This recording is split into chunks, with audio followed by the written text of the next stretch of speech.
Il est pile 7h sur Europe 1. Europe Matin. Dimitri Pavlenko. Et à la une en ce lundi de rentrée 2022, j'en profite pour vous souhaiter une excellente nouvelle année. Eh bien, l'actualité est écrasée encore une fois par le Covid. Pour les salariés, retour du télétravail. 3 jours minimum par semaine et des amendes pour les entreprises récalcitrantes. La mesure est-elle respectée? Nous serons en direct de la gare Saint-Lazare dans un instant. Je le disais, le Covid n'oublie personne et surtout pas les élèves en ce jour de rentrée scolaire. Protocole une nouvelle fois adapté avec un dépistage automatique et répété de tous les enfants d'une classe dès le premier cas positif. Tous les détails dans un instant. Et puis acheter un appartement ou une maison, ça va être un petit peu plus difficile à compter d'aujourd'hui pour les revenus modestes et ceux qui n'ont pas d'apport. Les banques resserrent les conditions d'accès au crédit. Le taux d'endettement est désormais plafonné à 35% et la durée du prêt ne devra plus excéder 25 ans. Le journal Christophe Lamar. Bonjour Christophe. Bonjour Dimitri, bonjour à tous. Nous sommes lundi, mais nombre d'entre vous n'iront peut-être pas au bureau, ou plutôt si, mais ce sera bureau à domicile. C'est l'une des mesures mises en place pour freiner l'épidémie. Le télétravail partout où c'est possible, 3 jours par semaine minimum. Pour les patrons récalcitrants, la facture s'annonce salée. 1 000 € d'amende par salarié, 50 000 € par entreprise. On a voulu savoir si le pli était déjà pris ce matin dans les grandes villes, direction la gare Saint-Lazare à Paris. On vous retrouve en direct, Wilfried de Villers. Est-ce qu'il y a autant de monde que d'habitude ? Eh bien alors écoutez, encore peu d'influence actuellement gare Saint-Lazare, quelques grappes de voyageurs tout de même qui arrivent par les trains de banlieue notamment. On parle donc de télétravail, même si on n'y est pas encore. C'est le cas de Catherine, elle est employée dans une banque en région parisienne. Là, on va repasser à 3 jours de télétravail et 2 jours de travail en présentiel. On n'a pas toutes les infrastructures nécessaires au télétravail. Il nous faut un bureau, il nous faut une chaise, il nous faut des écrans et on ne nous les fournit pas forcément. Donc c'est quelquefois compliqué. Après, c'est vrai qu'on évite les transports et les 3 heures de transport par jour, donc c'est déjà pas mal. Voilà encore quelques petits soucis matériels à régler pour Catherine. Il y a aussi de nombreuses personnes pour qui le télétravail ne s'applique pas parce qu'impossible à mettre en place, comme pour Sylvie. Non, pas du tout, parce que je travaille dans une boulangerie sur Paris, donc le télétravail, ça n'existe pas. On fait plus attention, on fait attention que les clients rentrent avec leur masque. On a toujours le masque 24 presque du matin jusqu'au soir. On vient se laver les mains comme il faut. Voilà. Voilà, les nouvelles mesures sanitaires sont donc bien comprises, même pour le télétravail. Et il faut donc du temps à certains pour s'organiser et se remettre donc dans ses habitudes de télétravail. Wilfried de Villers en direct de la gare Saint-Lazare à Paris. Cette mesure est valable jusqu'au 24 janvier. Elle a été intégrée par amendement au projet de loi sur le pass vaccinal qui sera discuté cet après-midi à l'Assemblée. Jean Castex, de son côté, réunira à 16h 10 de ses principaux ministres pour faire le point sur le variant Omicron et ses conséquences, notamment en matière de continuité des services publics. Alors, ces nouvelles mesures dans l'ensemble sont plutôt, disons, tièdes. Le but étant de préserver l'économie et de ne pas fâcher trop de monde. Et la quarantaine se trouve donc assouplie pour les personnes contaminées ainsi que leurs cas contacts. Alors, pour les contaminés, la durée d'isolement est ramenée à 7 jours au lieu de 10 si on est complètement vacciné. Pour les personnes déclarées cas contact, eh bien, la quarantaine est abandonnée à une seule condition, pouvoir justifier d'un schéma vaccinal complet. Voilà, ce lundi, c'est aussi jour de rentrée scolaire pour 12,5 millions d'élèves avec un nouveau protocole. L'objectif, c'est d'éviter les fermetures de classes systématiques dès l'apparition du premier cas, d'où la volonté d'adapter le protocole. On ne sait pas encore s'il permettra d'éviter la grande pagaille, comme le redoutent les enseignants, mais il y a une chose que l'on sait déjà, Yasmina Katou, pour les élèves déclarés cas contact, il faudra passer par la case dépistage.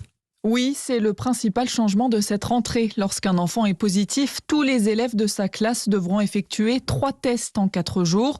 Un premier test PCR ou antigénique à J+0. Si celui-ci est négatif, les parents iront en pharmacie pour obtenir gratuitement 2 autotests à réaliser à J+2 et J+4. L'objectif est de garder l'école ouverte dans des conditions sanitaires sécurisées au maximum, dit Jean-Michel Blanquer. Concernant les professeurs, s'ils sont vaccinés et cas contact, ils ne devront pas s'isoler. C'est la même règle que pour les enfants. Tant que les tests sont négatifs, les cours doivent être assurés. Au niveau de l'organisation générale, pour limiter au maximum les interactions, les réunions parents-professeurs devront se tenir à distance. Alors on ne peut pas dire que ces mesures rassurent beaucoup les enseignants. Le syndicat SNES-FSU a déposé un préavis de grève à partir de ce matin et pour toute la semaine dans les collèges et les lycées. La question du dépistage des élèves fait bondir les enseignants. Une simple déclaration des parents affirmant que les tests ont été faits suffira pour que leur enfant soit réintégré à l'école. Ce n'est pas vraiment fait pour rassurer la secrétaire générale du SNUIPP, Ghislaine David. On compte sur la bonne volonté des parents pour faire des autotests tous les 2 jours lorsqu'un cas positif est déclaré dans une classe. Donc on imagine bien qu'on aura des enfants qui passeront dans les mailles du filet et qui arriveront positifs à l'école. Et on aura des enfants qui reviendront sans le test négatif, dont les parents verront leur enfant sans avoir forcément passé des tests. Ça va être compliqué. Il y aura de la contamination, c'est certain. Et puis dans l'éducation nationale, à chaque fois qu'on a un protocole, il sort le dimanche soir pour être appliqué le lendemain matin, alors qu'on avait le temps cette semaine de préparer les choses. Et ça met en colère les enseignants sur le terrain, parce que c'est ingérable. La secrétaire générale du SNUIPP avec Nina Droff, j'ajoute que le port du masque est étendu à l'extérieur de l'école pour les enfants dès l'âge de 6 ans. Ils devront le porter dans la rue lorsqu'il est exigé pour les plus grands. Ils devront également rester masqués dans les transports en commun, les enceintes sportives et les musées, entre autres exemples. Voilà ce que l'on pouvait dire ce matin de ces nouvelles mesures sanitaires qui entrent en vigueur aujourd'hui. La crise sanitaire qui n'a pas par ailleurs freiné l'appétit des Français pour la pierre, l'immobilier. Sauf que les banques semblent décider à refermer un petit peu le robinet du crédit immobilier. Elles sont un petit peu contraintes en ce sens. C'était jusque-là une recommandation. C'est désormais une ligne rouge qu'elles s'interdisent de franchir, sauf exception. Il faut dire que le ministère des Finances, autrement dit Bercy, les surveille de près. Emprunter au-delà d'un certain seuil et au-delà de 25 ans, c'est fini. De quoi compliquer les rêves des primo-accédants, Carole Ferry. Effectivement, il sera désormais encore plus difficile d'obtenir un prêt immobilier sans un dossier très solide. Selon ces nouvelles règles, le montant de votre emprunt, assurance comprise, ne pourra pas dépasser 35% de vos revenus. Interdit également d'emprunter sur plus de 25 ans. 27 ans dans le neuf. Prenons un exemple. Pour un couple qui touche 4 000 € net par mois, les mensualités ne pourront pas dépasser 1 400 €. Alors certes, ces nouvelles conditions étaient déjà appliquées par la plupart des banques, mais elles ont l'obligation désormais d'être beaucoup plus strictes, ce qui risque de toucher bien sûr les ménages les moins aisés, selon la porte-parole de Meilleur Taux, Maëlle Bernier. Ceux qui obtenaient des dérogations, c'était évidemment les plus jeunes, les primo-accédants, les plus modestes, mais avec quand même des situations professionnelles stables, mais qui, dans la plupart des cas, n'ont pas ou très peu d'épargne et qui, du coup, peuvent pas les puiser dedans pour aller finalement réaliser leur projet. Les banques conservent toutefois le droit de déroger à la règle sur 20% des dossiers, une flexibilité qui doit cibler en priorité ceux qui achètent leur résidence principale.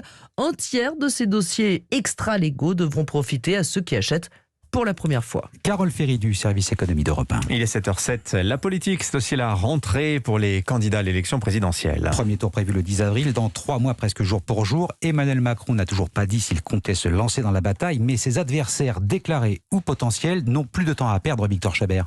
Eh bien, commençons à gauche de l'échiquier. Nous saurons à la mi-janvier si Christiane Taubira se lance dans la course présidentielle et s'il doit y avoir une primaire populaire. Pour l'instant, à moins de 100 jours du scrutin, la gauche est représentée par 6 candidats. Une situation inédite, mais qui pourrait évoluer dans les prochains jours. À droite, Valérie Pécresse est en déplacement à Pantin demain et inaugure son QG de campagne. L'enjeu pour la candidate est crucial. Elle doit maintenir la dynamique acquise après le Congrès. Éric Zemmour tient un meeting à Châteaudun en Eure-et-Loire vendredi. Désormais devancé de quelques points dans les sondages par Marine Le Pen, il doit retrouver de l'élan. Pour cela, il compte sur la sortie de son programme prévu dans les prochains jours. La candidate du RN sera, elle, en terre favorable ce week-end en déplacement à Perpignan et Béziers. Un dernier avant de lancer officiellement sa campagne le 15 janvier à Reims lors d'une convention présidentielle devant plusieurs milliers de ses militants. Victor Chabert du service politique d'Europe 1. Et c'est la rentrée aussi pour Europe 1. Entretien présidentiel à partir de 8h13. Fabien Roussel, le candidat du Parti communiste, répondra aux questions de Sonia Mabrouk. Mathieu Bock-Côté nous rejoindra à partir de 8h30. Et puis on voulait finir par une jolie note. Dimitri, une quadragénaire qui a eu la main plutôt heureuse. Vous en avez peut-être entendu parler. Oui. Cette femme a tout simplement décidé de tenter sa chance au casino de Saint-Malo avant-hier. Mise de départ 80 centimes d'euros. Elle est repartie avec un énorme chèque de 200 000 €. Deuxième plus gros gain de l'établissement. François-Stéphane Vergne est le directeur du casino. Elle a commencé à jouer et elle a mis 80 centimes et la machine lui a donné un jackpot de plus de 209 000 €. Moi, je suis arrivé à quelques minutes après. La personne, en fait, ne comprend pas et ne réalise pas. On l'isole un petit peu. On lui a offert une coupe de champagne pour lui souhaiter une bonne année et lui expliquer un petit peu ce qui lui arrivait. C'est une personne qui n'a pas l'habitude de jouer dans les casinos. C'est vraiment très exceptionnel. Là, elle vient jouer. C'est la nouvelle année. Elle a accompagné sa maman et puis elle s'est mise sur une machine à côté. Elle a joué comme ça. C'est le vrai pur hasard. On s'est eu au téléphone ce matin, elle commençait à se rendre compte de ce qui lui était arrivé. Mais effectivement, c'est une vraie surprise. Elle ne peut pas encore dire ce qu'elle va en faire puisque elle n'y a pas pensé, elle n'a pas fait les démarches au préalable de se dire si jamais je gagnais une grosse somme, voilà ce que je ferais. Je pense que c'est une décision qui va se mûrir au fil des heures et au fil des jours. Elle a le temps pour prendre sa décision. Oui, ça ouvre des perspectives, 209 000 euros. Ça donne le temps de réfléchir surtout. Voilà, en tout cas. Mais bon, c'est vrai que ça donne envie de jouer au casino parce que malheureusement, ça n'arrive pas très souvent, ce genre d'affaires.